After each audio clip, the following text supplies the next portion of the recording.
میں تکلیف دوں گا پیر طریقات شیخ الاسلام سید محمد مدنی اشرفی جیلانی کچھچوی صاحب کو. مولانا. نعرہ تکبیر، اللہ اکبر، نعرہ رسالت، یا رسول اللہ، شیخ الاسلام، شیخ الاسلام، نعرہ تکبیر، اللہ اکبر، نعرہ رسالت.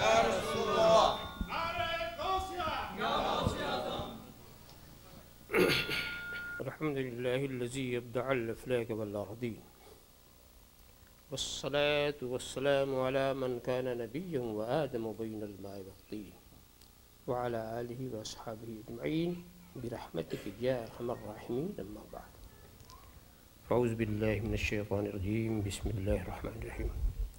والعصر إن الإنسان لفي خسر إلا الذين آمنوا وعملوا الصالحات. صدق الله مولانا العظيم وصدق رسوله النبي الكريم ونحن على ذلك لمن الشاهدين والشاكرين والحمد لله رب العالمين. بارك الله لنا ولكم في القرآن العظيم ونفعنا وإياكم بالآيات والذكر الحكيم إنه تعالى جواد كريم ملك بر رؤوف رحيم. من علينا ربنا إذ بعث محمدا أيده بأيده أيدنا بأحمدا أرسله مبشرا أرسله ممجدا صلوا عليه دائما صلوا عليه سرمدا. اللهم صل على سيدنا مولانا محمد وعلى سيدنا مولانا محمد كما تحب وترغب أن تصلي عليه.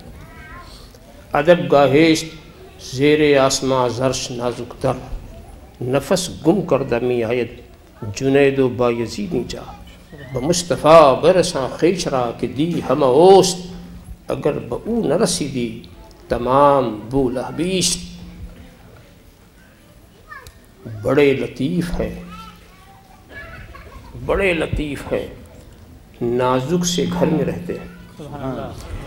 بڑے لطیف ہیں، نازک سے گھر میں رہتے ہیں، میرے حضور میری چشم تر میں رہتے ہیں. بڑے لطیف ہیں، نازک سے گھر میں رہتے ہیں، میرے حضور میری چشم تر میں رہتے ہیں. ہمارے دل میں ہمارے جگر میں رہتے ہیں، ہمارے دل میں ہمارے جگر میں رہتے ہیں. انہی کے گھر ہیں یہ، وہ اپنے گھر میں رہتے ہیں. انہی کے گھر ہیں یہ، وہ اپنے گھر میں رہتے ہیں. یہ واقعہ ہے، یہ واقعہ ہے. لباس بشر بھی دھوکہ ہے. یہ واقعہ ہے، لباس بشر بھی دھوکہ ہے. اور یہ معجزہ ہے، لباس بشر میں رہتے ہیں. یہ معجزہ ہے، لباس بشر میں رہتے ہیں. یہ معجزہ ہے، لباس بشر میں رہتے ہیں. مقام ان کا نہ فرش زمین نہ عرش بری. مقام ان کا نہ فرش زمین نہ عرش بری. وہ اپنے چاہنے والوں کے گھر میں رہتے ہیں، وہ اپنے چاہنے والوں کے گھر میں رہتے ہیں. مقام ان کا نہ فرش زمین عرش بری. وہ اپنے چاہنے والوں کے گھر میں رہتے ہیں، وہ اپنے چاہنے والوں کے. ملائکہ بھی عقیدت سے دیکھتے ہیں انہیں. ملائکہ بھی عقیدت سے دیکھتے ہیں انہیں جو خوش نصیب نبی کے نگر میں رہتے ہیں. جو خوش نصیب نبی کے نگر میں رہتے ہیں. ملائکہ بھی عقیدت سے دیکھتے ہیں انہیں جو خوش نصیب نبی کے نگر میں رہتے ہیں. یقین والے کہاں سے چلے کہاں پہنچے. یقین والے کہاں سے چلے کہاں پہنچے. جو اہل شک ہیں اگر میں مگر میں رہتے ہیں. جو اہل شک ہیں اگر میں مگر میں رہتے ہیں. جو اہل شک ہیں اگر میں مگر میں رہتے ہیں. یقین والے کہاں سے چلے کہاں پہنچے. یقین والے کہاں سے چلے کہاں پہنچے. جو اہل شک ہیں اگر میں مگر میں رہتے ہیں. خدا کے نور کو اپنی طرح سمجھتے. خدا کے نور کو، خدا کے نور کو اپنی طرح سمجھتے ہیں. یہ کون لوگ ہیں؟ کس کے اثر میں رہتے ہیں؟ یہ کون لوگ ہیں؟ کس کے اثر میں رہتے ہیں؟ یہ کون لوگ ہیں؟ کس کے اثر میں رہتے ہیں؟ خدا کے نور کو اپنی طرح سمجھتے ہیں. یہ کون لوگ ہیں؟ کس کے اثر میں رہتے ہیں؟ رہیں وہ اپنوں سے غافل، ارے معاذ اللہ. رہیں وہ اپنوں سے غافل، رہیں وہ اپنوں سے غافل، ارے معاذ اللہ. خوشا نصیب ہم ان کی نظر میں رہتے ہیں. خوشا نصیب ہم ان کی نظر میں رہتے ہیں. خوشا نصیب ہم ان کی نظر میں رہتے ہیں. وہ اور ہی تھا جو قوسین پہ نظر آیا.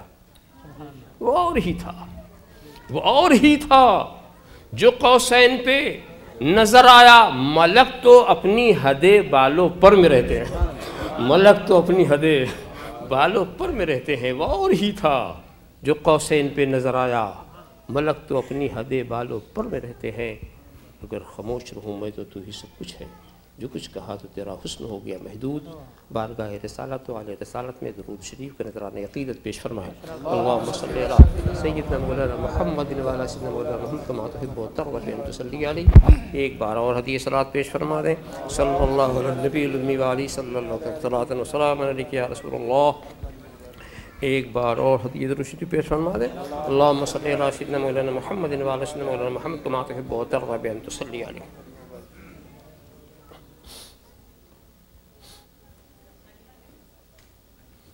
قسم ہے زمانے کی تمام انسان گھاٹے میں ہے، لیکن وہ لوگ جو ایمان لائے اور نیک عمل انجام دیے.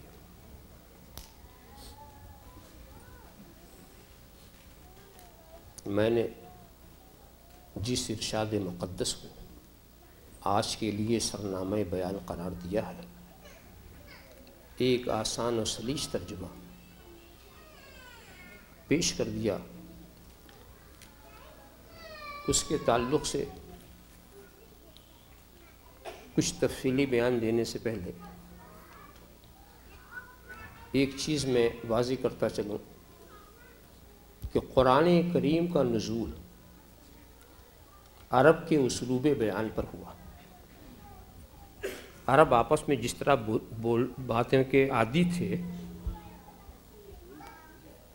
تو قرآن نے اس کا بڑا پاس و لحاظ رکھا اس طرز گفتگو کا. تو عربوں کی عادت تھی کہ کسی اہم بات کو جب وہ بیان کرتے تھے تو قسم کھایا کرتے تھے. قسم کھانے کی عادت. اب یہ تو ہم نہیں کہیں گے کہ خدا نے قسم کھائی، اس لیے کہ خدا ہر طرح کے کھانے پینے سے پاک ہے، مگر یہ کہیں گے کہ خدا نے قسم یاد فرمائی یا قسم ارشاد فرمایا. تو اسی طرز پر قرآن کریم میں بھی جگہ جگہ قسموں کا ذکر ہے. اس میں ایک جگہ یہ ہے قسم ہے زمانے کی. اور قسم یاد فرمانے کے کچھ اسباب، کچھ حکمتیں. کہیں جس چیز کی قسم یاد فرمائی جاتی اس کی عظمت دکھانا مقصود، اظہار عظمت. اور کہیں کہیں جس چیز کی قسم یاد فرمائی جاتی ہے وہاں اظہار محبت مقصود ہے.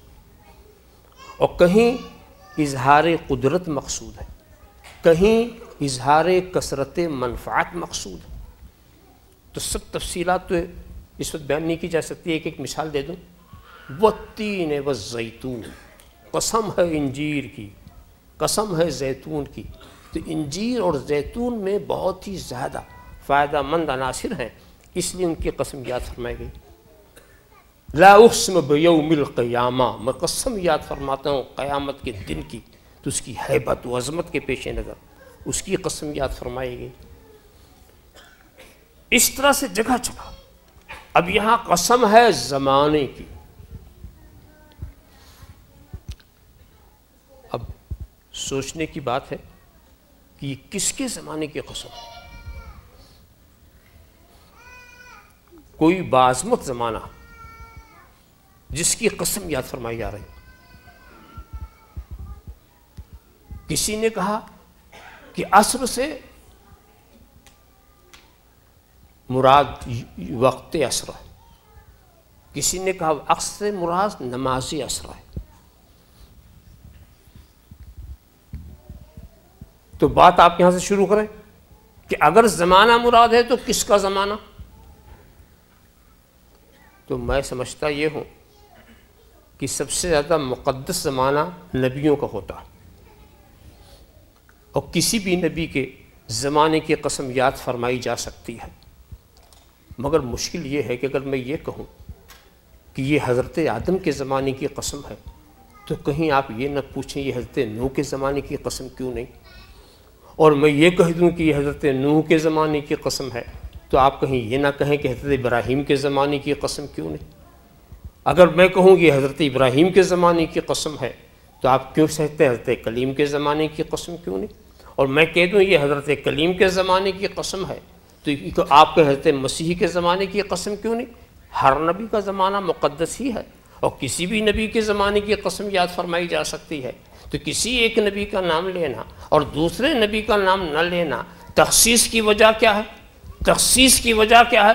تو دوستو مفسرین نے سہارا دیا، انہوں نے دستگیری کی، کہا تو کیوں ادھر ادھر بھٹک رہا ہے، کیوں نہیں کہہ دیتا کہ یہ اس نبی کے زمانے کی قسم ہے. حضرت آدم کا زمانہ بھی انہی کا زمانہ، حضرت خلیل کا زمانہ بھی انہی کا زمانہ، حضرت نوح کا زمانہ بھی انہی کا زمانہ، حضرت مسیح کا زمانہ بھی انہی کا زمانہ. یہ اس نبی کے زمانے کی قسم یاد فرمائی جاتی ہے کہ زمانہ بھی نہیں تھا مگر وہ تھا.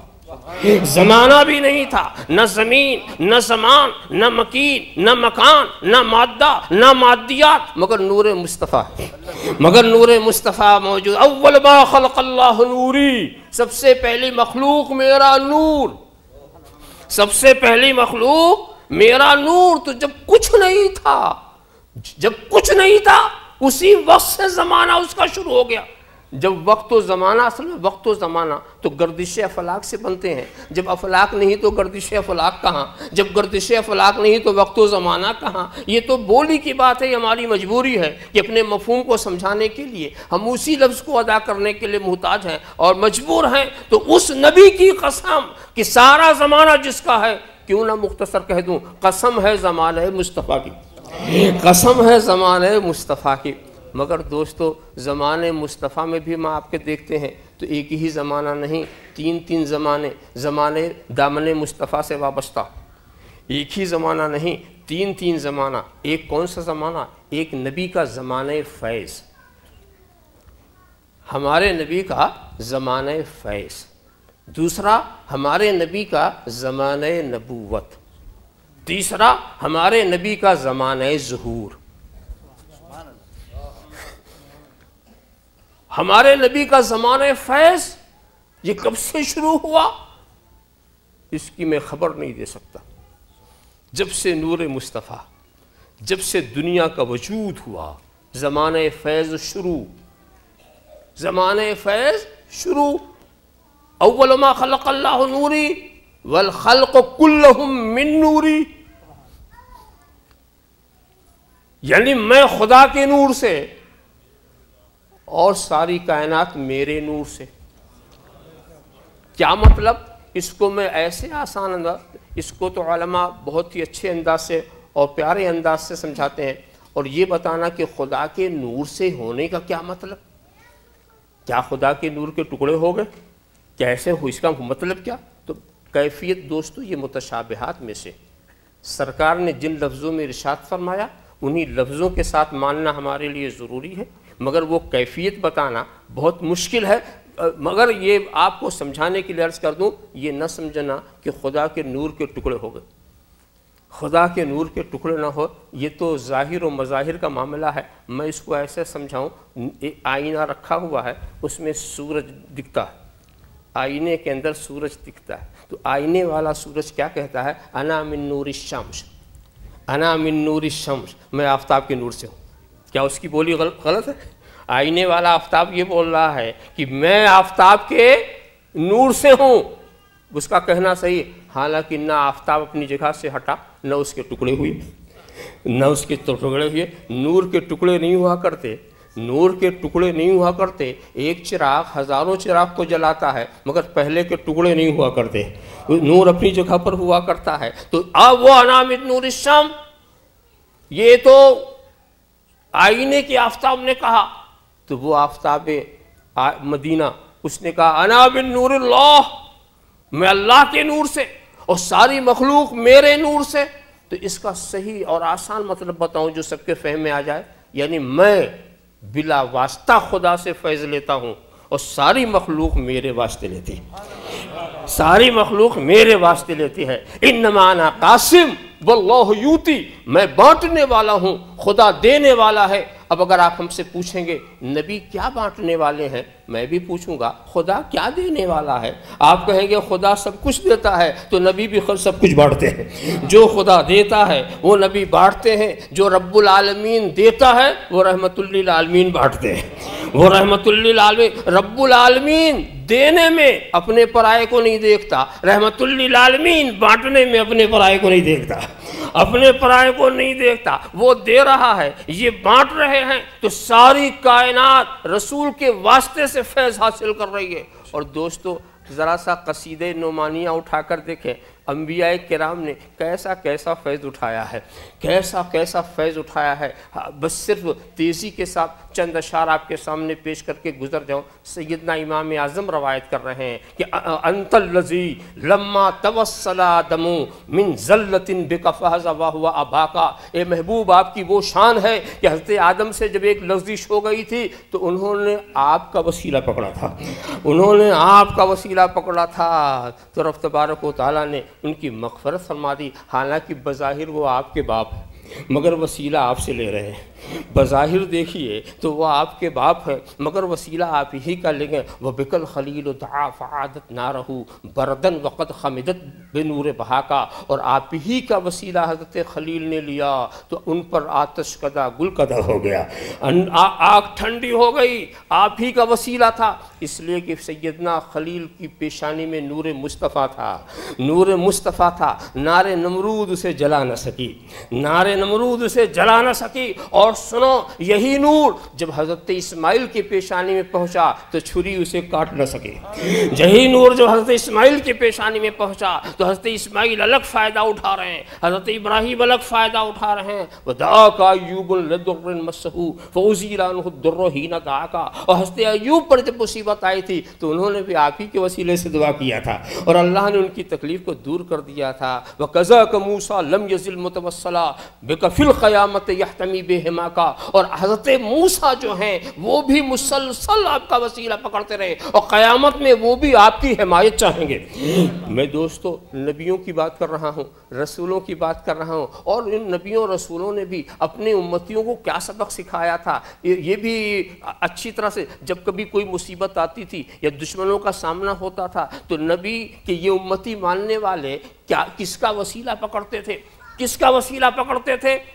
الفاظ حدیث کی کتابوں میں محفوظ ہیں، اللہم انصرنا علیہم بالنبی المبعوث فی آخر الزمان الذی نجد صفتہ فی التورات۔ یہودی جب اپنے دشمنوں کے مقابلے میں جاتے تھے تو دعا کیا مانگتے تھے؟ اللہم انصرنا علیہم، اے اللہ ہمیں تم ان پر غالب کر دے، اس نبی کے صدقے میں جو آخری زمانے میں آنے والے ہیں، جو آخری زمانے میں الذی نجد صفتہ فی التورات، وہ نبی جن کی یہ صفتیں ہم تورات میں پڑھتے ہیں، ہم تورات میں دیکھتے ہیں۔ اب ان یہودیوں سے پوچھو کہ کلمہ پڑھتے ہو حضرت کلیم کا، وسیلہ پکڑتے ہو آخری نبی کا؟ پوچھو عیسائیوں سے کلمہ پڑھتے ہو حضرت مسیح کا، وسیلہ پکڑتے ہو آخری نبی کا؟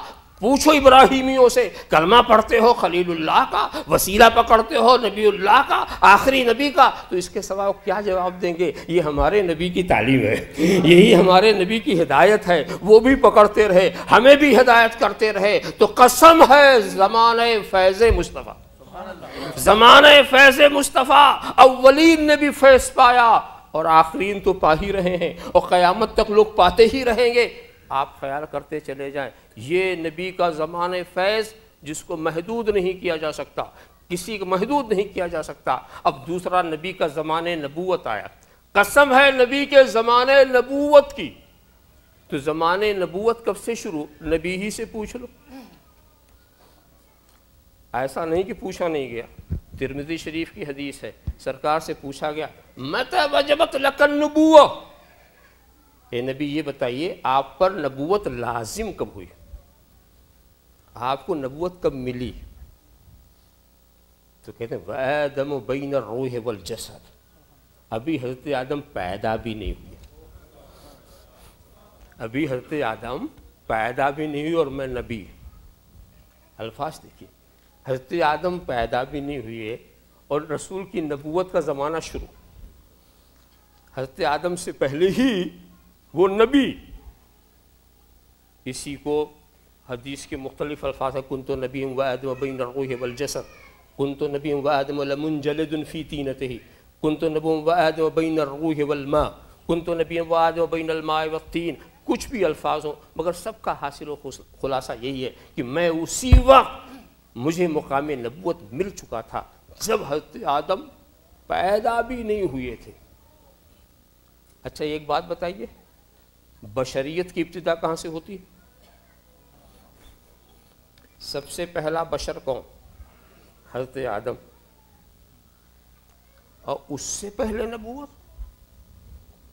یاد رکھو نبوت ایک صفت ہے اور صفت کا وجود بغیر موصوف کے نہیں ہوتا۔ معلوم کوئی ذات تھی جس سے نبوت وابستہ،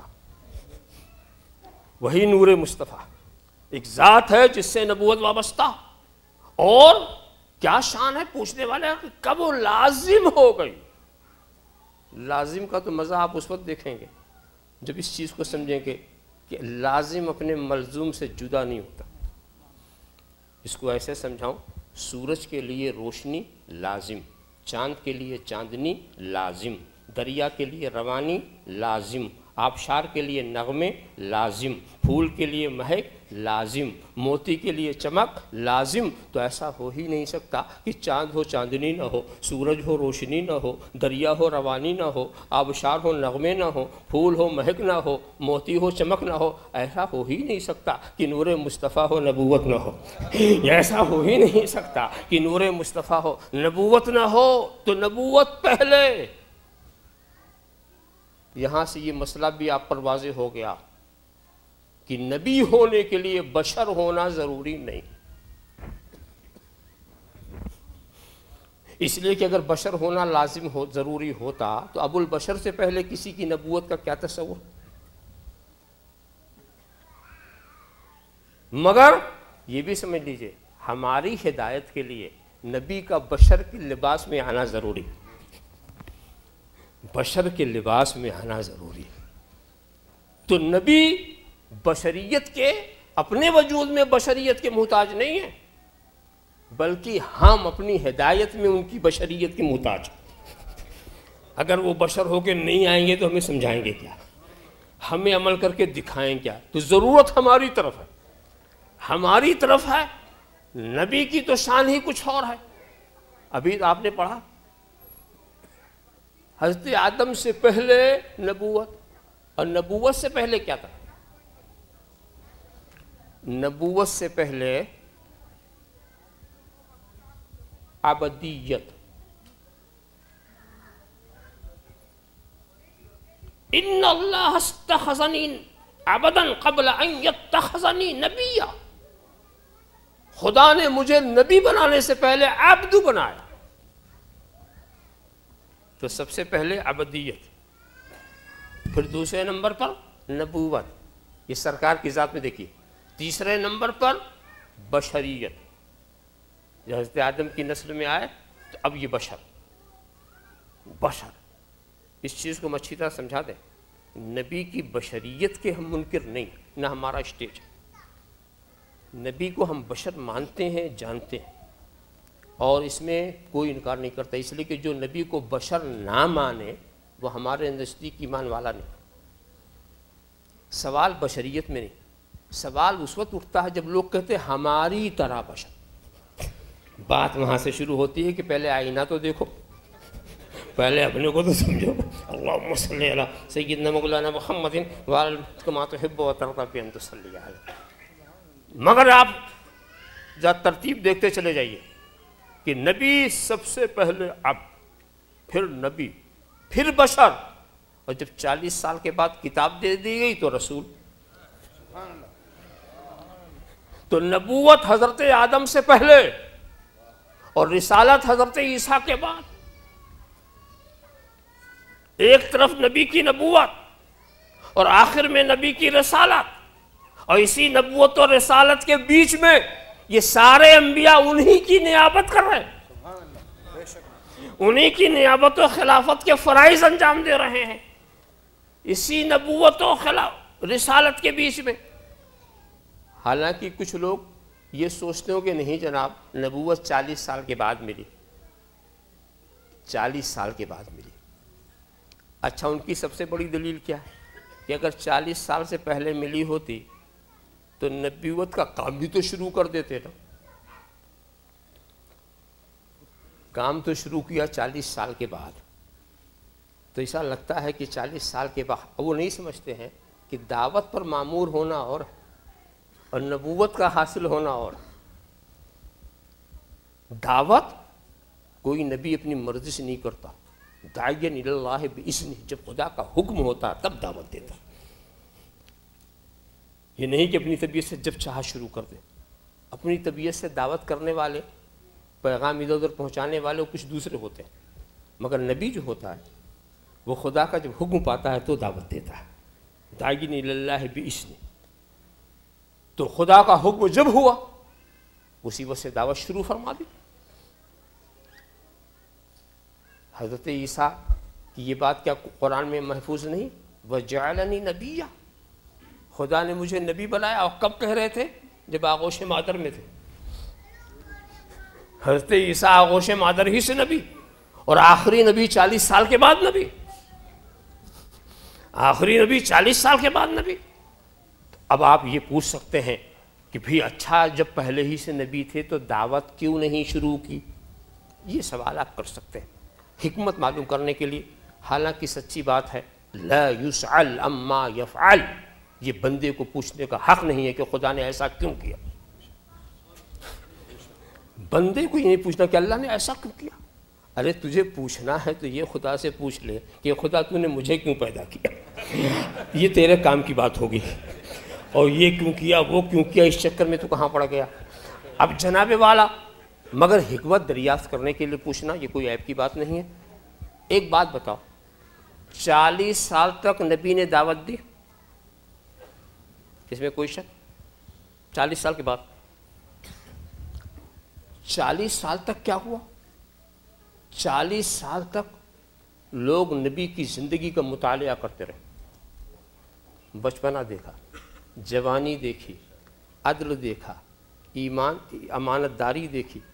40 سال تک لوگ صادق کہتے رہے، امین بناتے رہے. انتہا کی بات ہے کفار اپنی امانت سرکار ہی کے پاس لا کے رکھتے تھے. انتہا کی بات جو کافر نبی کے قتل کا پروگرام بنا رہے ہیں وہی اپنی امانت نبی ہی کے پاس رکھے ہوئی ہے. گھر میں نبی کے قتل کا پروگرام ہے اور اپنی امانت انہی کے پاس رکھیں. اسی امانت کو تو دینے کے لیے حضرت علی کو روک دیا گیا تھا. تم امانت ادا کر کے آنا تاکہ یہ بھی نہ الزام لگا سکیں کہ لے کے چلے گئے. یہ بھی گوشہ ان کو نہیں مل سکا.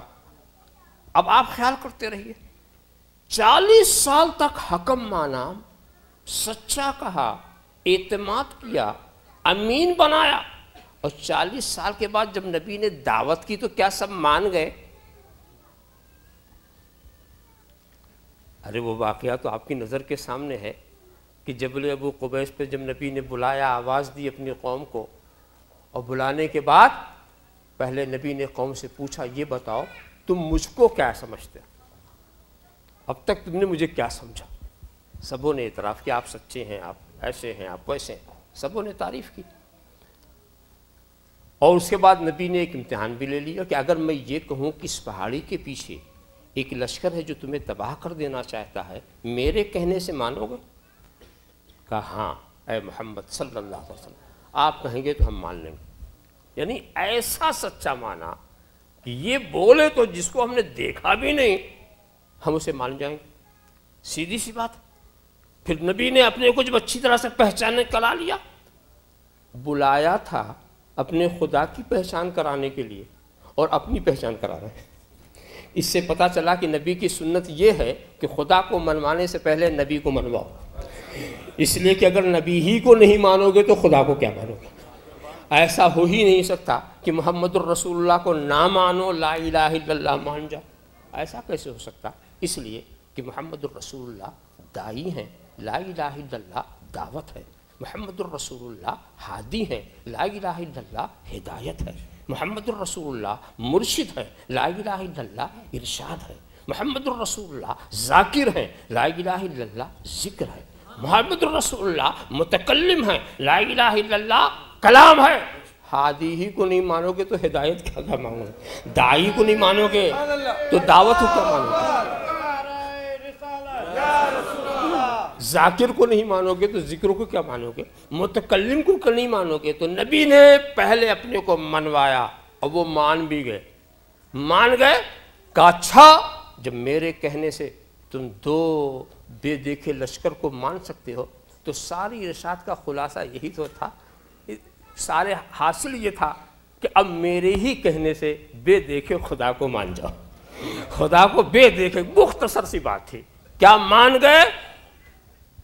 دوسرے تو کیا گھر کا چچا کھڑا ہو گیا, دوسرے تو بھی پیچھے ہیں.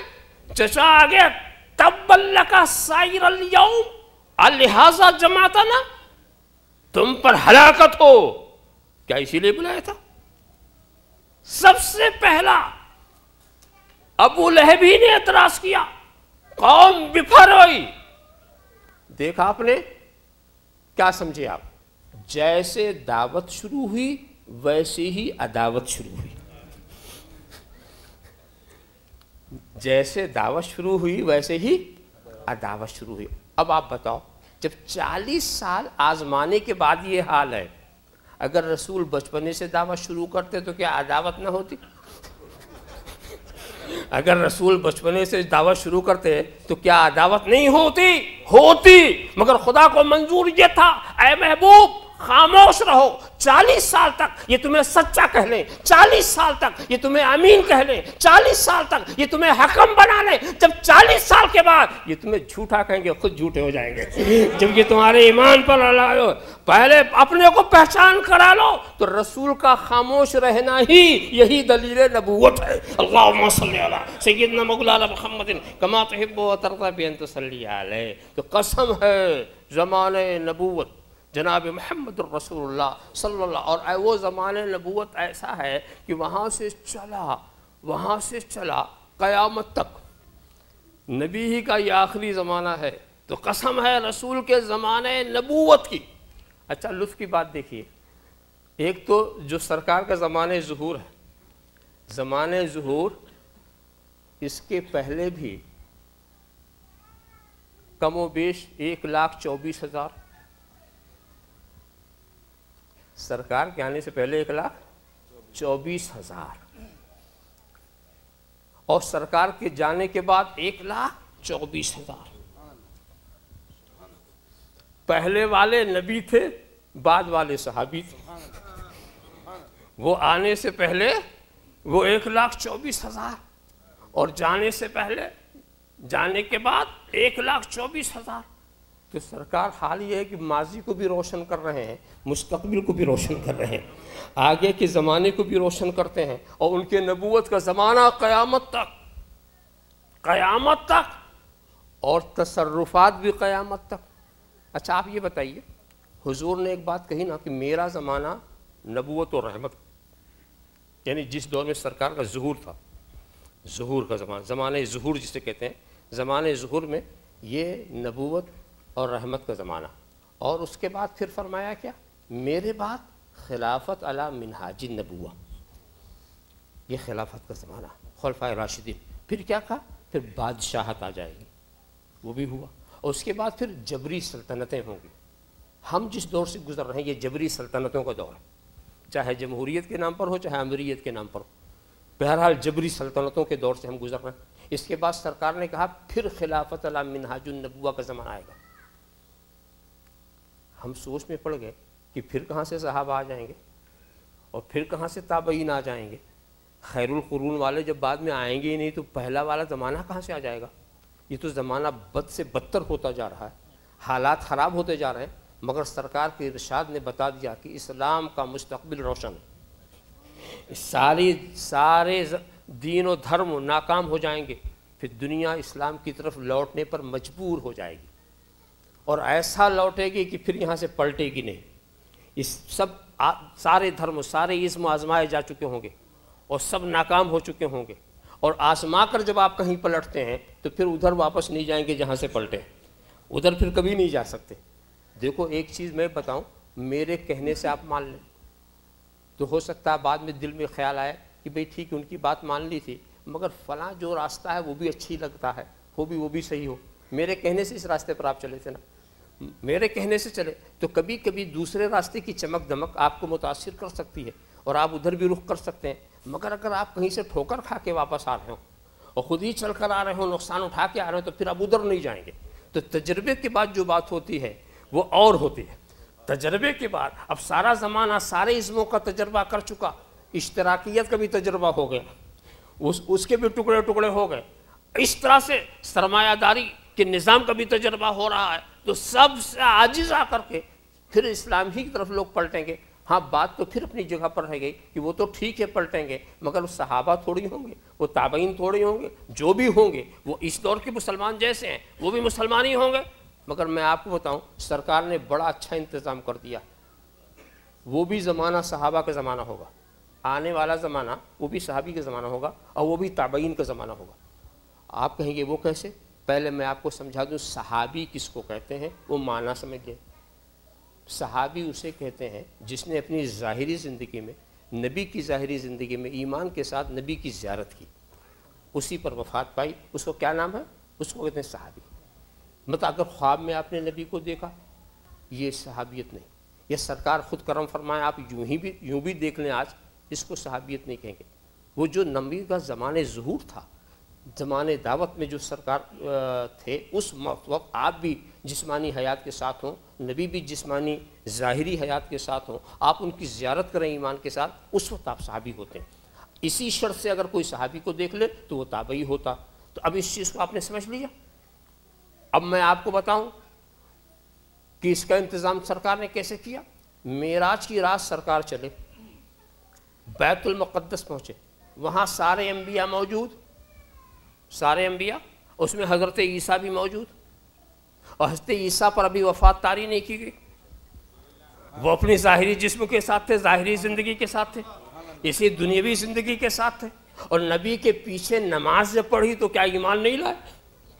نبی کے پیچھے ایمان کیا, وہ تو نبی تھے, ان کے ایمان پر بحث ہی نہیں ہونی چاہیے. تو وہ ایمان لا کر مقتدی بن کر نبی کو دیکھا, قریب سے دیکھا. نبی بھی ظاہری جسمانی زندگی میں اور حضرت عیسیٰ بھی ظاہری جسمانی زندگی میں انہوں نے دیکھا تو وہ خدا کے جلیل القدر رسول ہیں اور میرے نبی کے صحابی ہیں.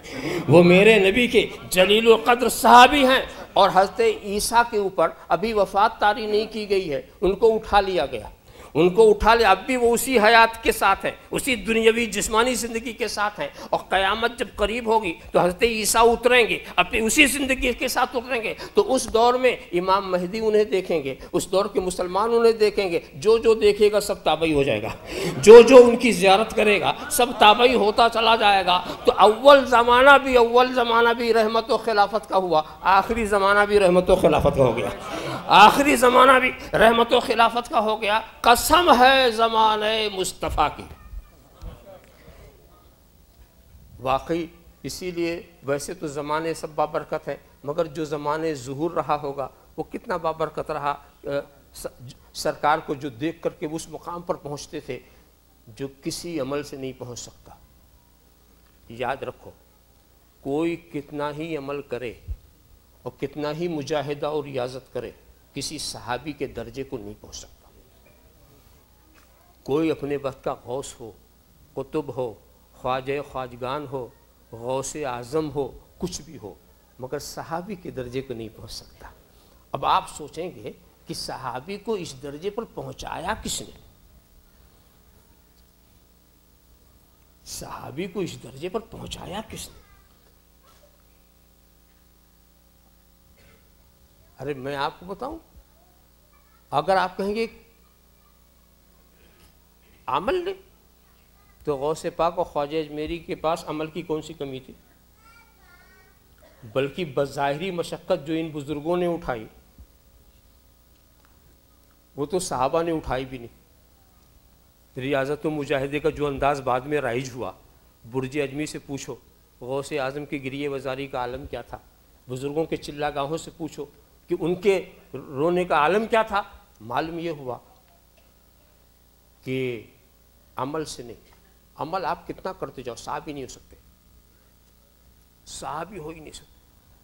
ایک انسان ابھی پیدا ہوا، بڑا ہوا، اور یہ مانو کہ 70 سال تک اس نے کفر کیا، 70 سال تک کفر کیا، اور پھر نبی کی بارگاہ میں رسائی ہوئی، چہرہ دیکھا، ایمان لے آیا۔